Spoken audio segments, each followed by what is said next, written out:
지난번 창세기 31장에서는 야곱이 어떻게 라반의 손에서 벗어날 수 있었는지를 살펴보았습니다. 위기 상황이었지만 하나님께서 결정적인 순간에 개입하심으로 그 위기에서 극적으로 벗어날 수 있었습니다. 그럼 이제는 좀 홀가분한 마음으로, 설레는 마음으로 고향으로 돌아가면 좋으련만 지금 야곱의 마음은 더 불안하고 답답하기만 합니다. 고향에 가면 반드시 만나야 되는 사람이 있기 때문입니다. 지난 20년 동안 원한을 품고 살아온 에서를 만나야 합니다. 야곱이 20년 전에 고향을 떠났던 이유는 에서가 그를 죽이려고 했기 때문이었습니다. 야곱은 형 에서에게 돌이킬 수 없는 피해를 입히고 도망쳤습니다. 그래서 지금 야곱의 마음에 가장 큰 불안과 두려움은 이 복수의 칼을 갈아온 에서와의 만남입니다. 얼마 전까지만 해도 야곱은 라반으로부터 벗어날 수만 있다면 얼마나 좋을까? 라반으로부터 구원받는 것이 그의 소원이었습니다. 그런데 막상 그 소원이 이루어져서 라반으로부터 구원을 받고 나니 또 다른 위기에 직면하게 된 것입니다. 믿음의 길은 결코 평탄한 길이 아닙니다. 고비를 넘으면 또 다른 고비가 기다리고 있습니다. 일정한 정도의 문제가 늘 끊이지 않는 것이 이 성도의 삶입니다. 성경은 우리가 하나님 잘 믿으면 아무 문제 없이 평탄한 삶을 살 것이라고 가르치지 않습니다. 예수님의 삶을 봐도 그렇고 예수님의 제자의 삶을 봐도 결코 평탄한 삶이 아니었습니다. 오히려 믿음 때문에 아픔과 어려움을 피할 수 없게 됩니다. 이 두려운 마음으로 약속의 땅을 향해 가고 있는 야곱에게 하나님은 무슨 일을 하고 계십니까? 하나님의 사자를 보내십니다. 1절, 2절 말씀을 합독하겠습니다. 야곱이 그 길을 진행하더니 하나님의 사자들이 그를 만난지라. 야곱이 그들을 볼 때 이르기를 이는 하나님의 군대라 하고 그 땅 이름을 마하나임이라 하였더라. 야곱은 일생에 2번 하나님의 사자를 만나게 되는데 2번 다 위기 상황이었습니다. 고향을 떠나 도망갈 때 베델에서 하나님의 천사를 만났고, 그리고 다시 고향으로 돌아오는 길에 하나님의 사자들이 야곱에게 나타났습니다. 야곱이 그 하나님의 사자들을 보고 마하나임이라 불렀습니다. 마하나임이라고 하는 뜻은 두 군대다, 두 진영, 하나님의 큰 군대라는 뜻입니다. 숫자가 하도 많으니까 군대라고 부른 것이죠. 그러니까 하나님께서 지금 야곱이 가는 그 길에 하나님의 사자들을 함께 보내시고 계십니다. 그러니까 하나님께서는 에서라고 하는 위험 자체를 제거해 주시지는 않지만 야곱에게 얼마나 많은 하나님의 사자들이 그와 동행하며 그를 지켜주고 있는지를 보여주시는 것입니다. 무슨 뜻이겠습니까? 하나님이 함께 하심을 믿고 그 길 가라는 말씀입니다. 우리 삶에는 어려움이 없을 수는 없습니다. 그러나 우리가 시련을 만날 때마다 기억해야 할 것은 우리의 모든 문제와 모든 어려움을 알고 계시는 하나님이 우리와 함께 계시다는 사실입니다. 하나님은 우리 삶의 시련을 얻게 해주시지는 아니하시지만 하나님이 우리와 함께 하심을 믿고 그 당면한 문제를 믿음으로 감당해 나갈 수 있기를 기대하고 계시다는 것입니다. 눈에 보이지는 아니하지만 하나님의 군대가 우리와 함께 하신다는 사실을 기억하고 살아가라는 것입니다. 우리 열왕기하 성경을 보면 아람 왕이 이 이스라엘을 침략하려고 여러 가지 작전을 꾸미는데 그 작전을 짜기만 하면 어떤 일인지 이스라엘이 그걸 다 알아내고 방비하는 바람에 계속 실패하고 맙니다. 그러자 이 아람 왕이 우리 가운데 이게 스파이가 있는 것이 틀림없다. 이스라엘에게 우리의 작전을 자꾸 알려주기 때문에 이런 일이 발생하는 것이니까 빨리 그 스파이를 색출해내라고 명령을 내립니다. 그때 신하 한 사람이 왕이요, 이거는 스파이 때문에 이런 것이 아니라 이스라엘에 엘리사라고 하는 선지자가 있는데 우리가 몰래 작전을 짜도 그 선지자가 미리 다 알고 이스라엘 왕에게 알려주기 때문에 이렇게 되는 것입니다 라고 말을 해줍니다. 그리고 그 엘리사가 도단성에 있다는 정보를 듣고 아람 왕이 군대들을 보내죠. 그래서 그 도단성을 완전히 포위해버립니다. 아침에 일어나서 그 광경을 본 엘리사의 종이 너무 두려워서 엘리사 선지자님 큰일 났습니다. 지금 아람 군대가 우리 성을 겹겹이 둘러싸서 도저히 피할 길이 없습니다. 어떻게 하면 좋겠습니까? 라고 했더니 엘리사가 뭐라고 말을 하냐 하면 우리와 함께한 자가 저들보다 더 많다. 엘리사의 종에는 아무것도 눈에 보이지 않는데 엘리사가 이런 말을 합니다. 그리고 엘리사가 기도를 했더니 그때 종의 눈이 밝아져서 수많은 천군 천사들이 불말과 불병거를 타고 그 적군들을 둘러싸고 있던 모습을 보았다고 했습니다. 마하나임을 본 것입니다. 우리가 어떤 상황 가운데 있을지라도 그곳에 하나님께서 나와 함께 하신다는 사실만 분명히 믿을 수 있다면 두려움은 사라지고 평화가 임하게 될 것입니다. 내가 사망의 음침한 골짜기로 다닐지라도 해를 두려워하지 않을 것은 주께서 나와 함께 하심이라. 이 다윗의 고백이 여러분의 고백이 될 수 있기를 바랍니다. 하나님은 지금 야곱이 가장 두려워하는 형 에서를 만나러 가고 있는 길에 마하나임을 보여주시면서 하나님이 함께 하심을 믿고 가라고 지금 용기를 북돋아 주십니다. 그러나 야곱은 여전히 두려움을 떨쳐버리지 못합니다. 그래서 자기보다 먼저 사자들을 보내봅니다. 야곱이 세일 땅 에돔들에 있는 형 에서에게로 사자들을 자기보다 앞서 보내며 왜 사자를 먼저 보냈겠습니까? 형님의 동향을 살펴보려는 것입니다. 형의 안색이 어떤지를 살펴보고 형의 기분이 지금 어떤지를 살펴보고, 그래서 만약 야곱이 보낸 이 사자들을 보고 에서가 화를 낸다든지 조롱을 한다든지 죽여버린다면 재빨리 도망쳐버리려는 속셈이죠. 그리고 사자를 보내면서 가서 사자들이 무슨 말을 해야 될지도 정확하게 지시해 줍니다. 그들에게 부탁하여 가로되 너희는 이같이 내 주 에서에게 구하라. 주의 종 야곱이 말하기를 내가 라반에게 붙여서 지금까지 있었사오며 내게 소와 나귀와 양떼와 노비가 있사오므로 사람을 보내어 내 주께 구하고 내 주께 은혜 받기를 원하나이다 하더라 하라 하였더니, 자, 이 말씀 속에 여러 번 반복되는 단어가 하나 있죠. 주, Lord, Master라고 하는 단어입니다. 이 짧은 구절 안에 주라는 단어가 4번 반복되어 나오고 있습니다. 야곱의 아버지 이삭이 야곱이 에서인지 착각을 하고 그를 축복했습니다. 그를 축복할 때 이렇게 축복을 합니다. 창세기 27장 29절 말씀입니다. 만민이 너를 섬기고 열국이 네게 굴복하리니 네가 형제들의 주가 되고 라고 이삭이 야곱을 축복했다는 겁니다. 아버지께서 저를 형님의 주가 되라고 축복하셨지만 저는 형님의 주가 될 마음이 추워도 없습니다. 그건 가당치도 않은 말씀입니다. 형님이 제 주십니다. 형님은 저의 주님이시고 저는 형님의 종입니다. 형이 나의 롤드고 나는 형의 서번트라고 그렇게 말을 합니다. 아무리 존경하는 사이라도 그렇지 이게 우리 형제끼리 할 말입니까? 아주 낯간지러운 아부를 하고 있는 거죠. 그 다음에 야곱이 자신의 재산에 대해서 말을 하고 있는데 자기가 부자라는 것을 지금 알려주는 이유는 아버지의 유산을 챙길 마음이 자기에게 없다는 것을 표시하는 겁니다. 지금까지 아버지의 재산은 에서가 관리해 왔는데 야곱이 나타나면 혹시라도 재산을 나누어줘야 한다고 생각할까 봐 미리 그런 걱정하지 말라고 알려주는 것입니다. 자, 이 야곱이 왔다는 소식을 들은 에서의 반응이 6절에 나옵니다. 사자들이 야곱에게 돌아와 가로되 우리가 주인의 형 에서에게 이른즉 그가 400인을 거느리고 주인을 만나려고 오도이다. 에서가요 400인의 군사를 거느리고 달려오고 있다는 소식을 들은 야곱이 심히 두려워하고 있습니다. 왜 두려워하는 것일까요? 죄를 지었기 때문입니다. 죄를 지으면 두렵습니다. 마음이 평안이 없고 불안합니다.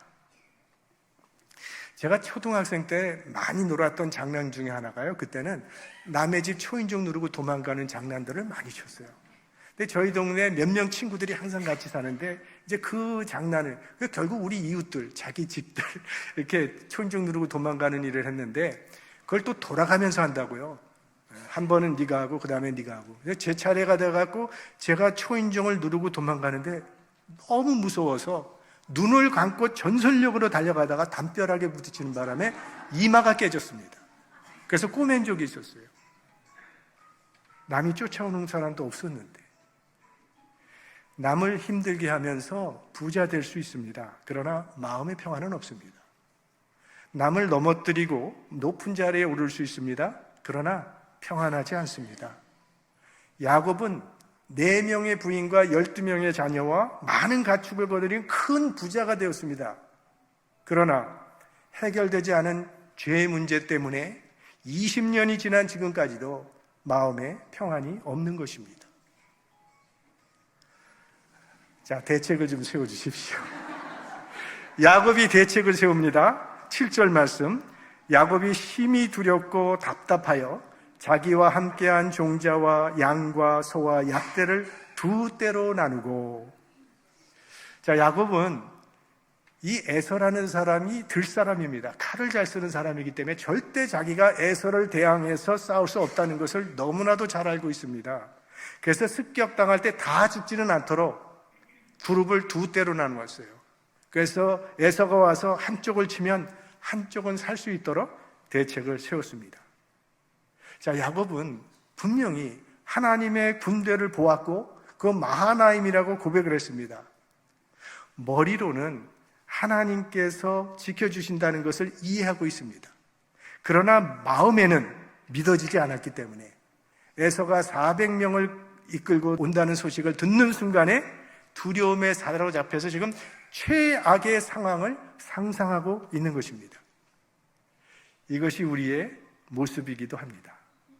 우리는 하나님의 말씀을 알고 있습니다. 머리로는 이해하고 있습니다.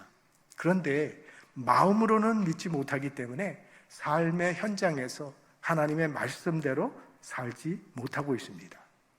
머리와 마음이 따로 놉니다. 그래서 현실에서 에서라고 하는 문제를 만나게 되면 야곱처럼 생각하고 야곱처럼 행동하게 됩니다. 지금 야곱은 이 마하나임의 경험을 까맣게 잊어버리고 또다시 자기 방법으로 살 궁리를 하고 있습니다. 그러면서도 또 한편으로는 하나님께 기도도 드립니다. 오늘 본문에 야곱의 기도가 나오는데 이것은 야곱이 하나님께 간구한 최초의 기록입니다. 야곱이 평소 기도 생활을 했다는 것은 성경에 나오질 않습니다. 야곱은 기도와는 거리가 먼 삶을 살아왔어요. 늘 자기 머리와 자기 꾀를 의지하고 살아왔습니다. 그 야곱이 드디어 한계 상황에 도달한 겁니다. 이제는 사방이 다 막혀버렸어요. 마침내 그는 답답하고 절망스러운 현실 앞에서 하나님께 간절한 기도를 드립니다. 이제 9절부터 야곱의 기도가 나오는데 이거는 아주 훌륭한 기도의 본이 될 만한 기도를 야곱이 드립니다. 9절 말씀 같이 보겠습니다.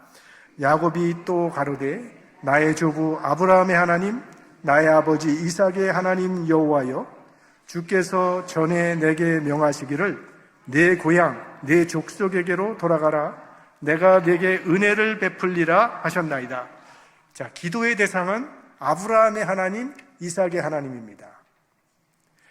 야곱이 베델에서 하나님을 만났는데 그때 하나님께서 야곱에게 가르쳐 주신 하나님의 이름입니다. 그러니까 지금 야곱은 베델에서 만난 그 하나님께 기도하고 있습니다. 그러니까 기도의 대상은 하나님 아버지입니다. 그 다음에는 하나님의 약속을 붙잡습니다. 하나님께서 저더러 고향으로 가라고 하셨고 고향으로 돌아가면 지켜줄 것이라고 하셨던 그 약속에 근거해서 하나님께 기도를 드립니다. 하나님은 신실하신 분이시기 때문에 그 약속의 말씀에 근거한 기도는 반드시 이루어집니다. 그 기도를 드리는 것입니다. 10절 말씀 같이 봅니다. 나는 주께서 주의 종에게 베푸신 모든 은총과 모든 진리를 조금이라도 감당할 수 없사오나 내가 내 지팡이만 가지고 이 요단을 건넜더니 지금은 2때나 이루었나이다. 야곱은 하나님께서 자기에게 베풀어 주신 은혜를 기억하고 있습니다. 하나님께서 얼마나 풍성한 은혜를 베풀어 주셨는지, 그리고 자기는 그 은혜를 받을 만한 자격이 얼마나 없는 사람인지를 고백합니다. 하나님에 대한 깊은 감사, 그리고 자신에 대한 깊은 겸손을 고백하고 있는 것입니다. 그리고 마지막으로 자기 소원을 아뢰입니다. 11절 봅니다. 내가 주께 간구하오니 내 형의 손에서 에서의 손에서 나를 건져내시옵소서. 내가 그를 두려워하오면 그가 와서 나와 내 처자들을 칠까 겁냄이니이다. 자, 이것이 야곱이 드린 기도입니다. 하나님의 이름을 부르고 하나님의 약속들을 기억하고 하나님께서 내게 베풀어 주신 그 은혜를 감사하면서 그런 은혜를 받을 만한 자격이 없음을 고백한 후에 마지막으로 자기의 소원을 아뢰는 것이 야곱의 기도입니다.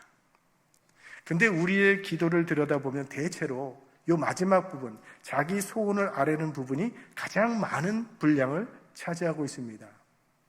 왜냐하면 우리는 기도를 우리가 원하는 것을 얻어내는 수단으로 생각하고 있기 때문입니다. 하나님은 우리가 구하기 전에도 우리가 있어야 할 것을 아시는 분이시죠. 그래서 우리가 기도로 구하지 않아도 하나님께서는 우리에게 필요한 것을 주십니다. 지금까지 우리가 살아오면서 누려왔던 모든 좋은 것들이 다 우리 기도의 결과였습니까?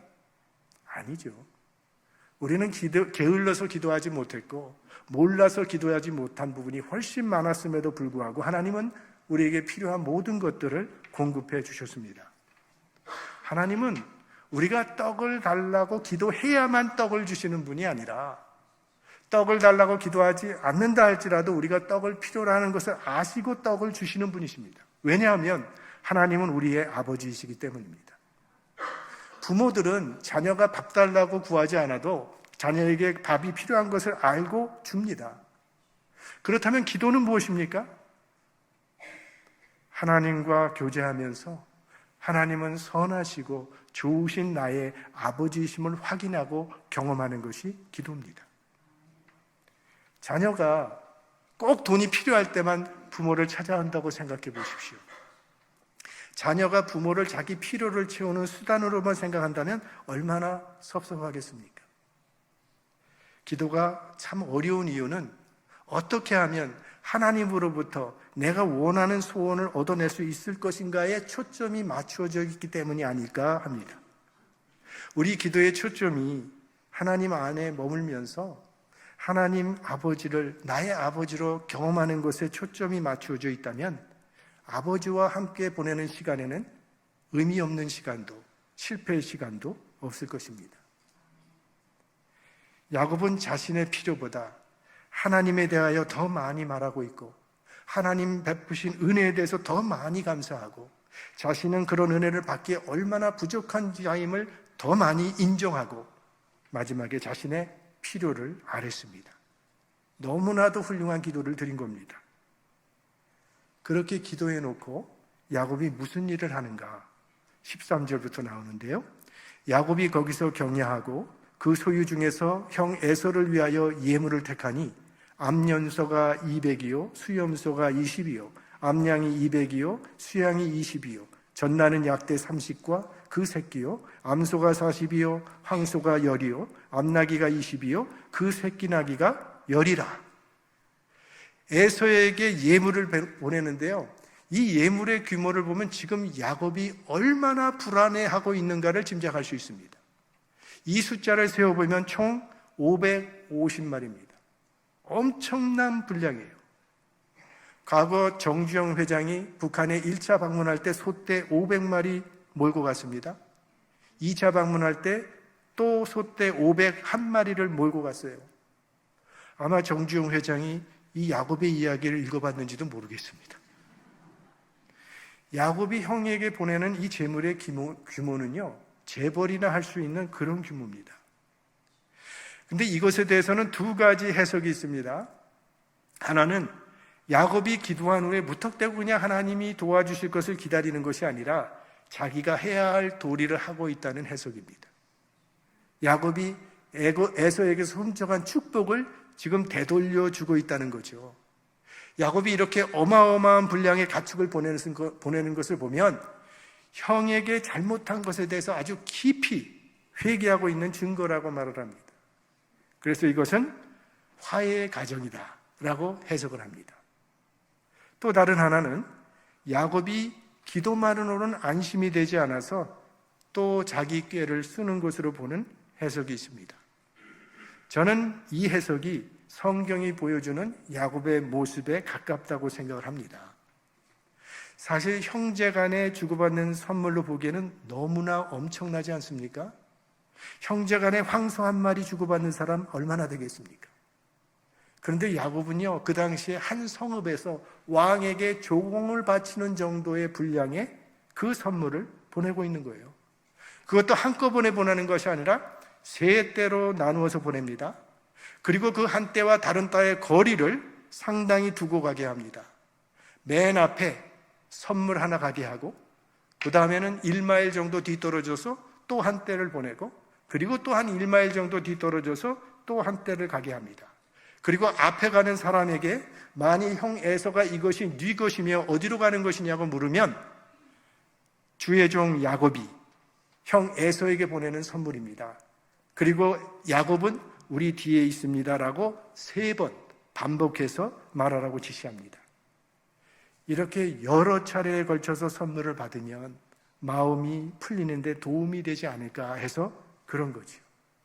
그러니까 이 예물은 선물이라기보다는 뇌물입니다. 선물과 뇌물의 차이는 선물은 선뜻 주는 것이고 뇌물은 뇌를 굴리며 주는 것이 뇌물입니다. 역시 야곱은 야곱입니다. 한편으로는 하나님께 매달려 기도하고 또 한편으로는 물질 공세를 펼치면서 양다리를 걸치고 있습니다. 여기에 걸리면 여기 걸려서 좋고 저기에 걸리면 저기 걸려서 좋다는 마음이죠. 이런 것을 성경에서는 두 마음을 품었다고 말합니다. 그래서 야곱에게는 야복나루가 필요했던 것이고 야복나루에서 환도뼈가 부러진 후에야 이스라엘로 변화되면서 믿음의 진보를 이루게 됩니다. 자, 오늘 고향으로 돌아가고 있는 이 야곱의 모습을 보면 하나님의 도움을 청하기도 했다가 또 인간적인 방법도 사용했다가 왔다 갔다 하고 있어요. 비틀거리는 신앙인의 모습이죠. 우리들의 모습과 비슷하지 않습니까? 그런데 오늘 말씀을 마치기 전에 우리가 한 가지 질문해야 할 것이 있습니다. 야곱은 왜 형의 칼에 죽을지도 모르는 이 위험한 길을 굳이 가려고 하는가 하는 질문입니다. 지금 야곱은 큰 부자가 된 사람입니다. 먹을 것이 없어서 지금 형에게 도움을 청하기 위해서 가는 게 아닙니다. 고향으로 돌아가서 아버지의 재산을 챙기려는 것도 아니에요. 아니, 그렇다면 이렇게 큰 부자가 됐고 큰 가정을 이루었으면 다른 데로 가서 마음 편하게 아무 걱정 없이 편하게 살면 될 텐데 왜 죽음을 무릅쓰고 굳이 가나안에 가려고 하느냐는 겁니다. 그 이유는 한 가지뿐입니다. 하나님께서 야곱에게 가나안으로 가라고 명령하셨기 때문입니다. 야곱은 허물이 많은 사람이고 부족한 사람이고 남을 속여 넘어뜨리는 인생을 살았던 사람입니다. 그럼에도 우리가 야곱에게서 배워야 할 것이 있는데 그는 아무리 힘이 든다 할지라도 하나님께서 가라고 하신 길을 가야 한다는 신앙 원칙을 세우고 살았던 사람이라는 점입니다. 오늘 말씀은 하나님이 가라 하신 길을 갈 때 하나님의 군대가 함께 하시며 지켜준다는 것을 우리에게 교훈해 주고 있는 것입니다. 비록 야곱이 믿음이 연약해서 갈팡질팡하고 비틀거릴지라도 하나님께서 가라 하신 그 길을 가고 있는 한 하나님의 군대는 야곱과 함께 하실 것입니다. 우리들도 야곱처럼 하나님의 말씀을 머리로는 알고 이해하고 있지만 마음속 깊이는 믿지 못할 때가 얼마나 많은지 모릅니다. 그래서 하나님의 말씀 앞에서 갈팡질팡하기도 하고 비틀거리기도 하는 것이 우리의 모습입니다. 그럴지라도 돌이키지 아니하고 하나님이 말씀하신 그 길을 가고 있는 한 하나님의 군대는 우리와 함께 하실 것입니다. 혹 길이 보이지 않는다 할지라도 돌아서지 말아야 할 것은 하나님은 광야에 길을 내시고 사막에 강을 내시는 분이기 때문입니다. 바다 가운데로 길을 내시는 분이 우리의 하나님이시라는 것입니다. 우리는 하나님을 믿는 하나님의 백성들입니다. 어떤 어려움이 있더라도 하나님께서 여러분에게 말씀하신 그 길을 가시기 바랍니다. 그러면 하나님의 군대가 여러분과 함께 가실 것입니다. 만화임의 하나님이 여러분과 함께 하시기를 주님의 이름으로 축원합니다. 성령의 능력으로 기름